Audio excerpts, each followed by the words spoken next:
We often get asked whether people should purchase a Sigma lens or splurge and get the Canon L series lenses. So today we're gonna do a shootout between those two lens sets. We have the 24, 35, 50, and 85 of both Sigma Art and Canon L series glass, and we'll see which one performs the best.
We wanted to test with our subject backlit because with the Sigma 24 we used to own, it did not perform well in backlit situations.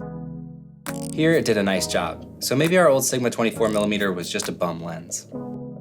So far, it's pretty hard to tell the difference between the two lens brands, especially in a YouTube video, so we're gonna post a blog post that has both the photos so you can look at a side-by-side comparison.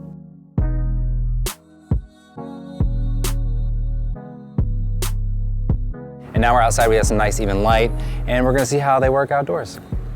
On this tire pile. On this tire pile. Pile files.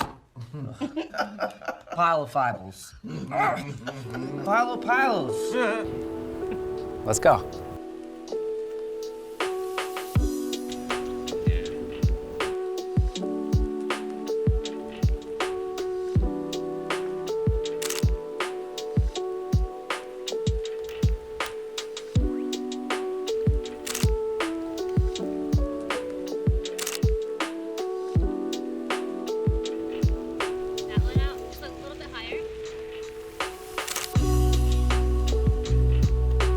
Steady.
So we aren't much of pixel peepers when it comes to photography. We just really don't enjoy getting into the technical side as much as we do the creative side. We did notice after taking a closer look on the computer that for some shots, the Sigma lens was just a little softer on focus than the Canon. And then also in some shots, it was super sharp and probably even sharper than the Canon L glass. So it just seems like it wasn't always nailing focus for us all the time. We also did shoot at a pretty shallow depth of field, so part of that could have been, just our own human error. So maybe next time we'll shoot at a less shallow depth of field. Aside from sharpness, one of the most notable differences was the size and weight of some of the lenses. For instance, the Sigma 50mm is a whole 1.5 inches longer than the Canon 50mm. And both the 50mm and 85 from Sigma are a half-pound heavier than Canon's. We didn't really notice a difference in the autofocus speeds between the two lenses, but this was a slower paced shoot.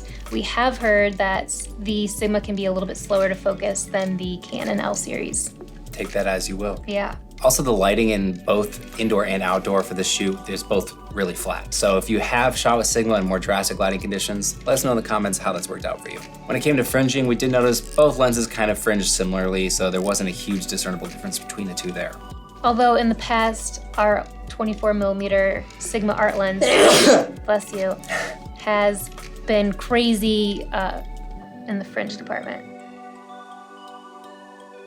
So we started off skeptical of Sigma because in the past we've had a bad experience with them, but I think in this shoot it really held its own and we were really pleased with the results.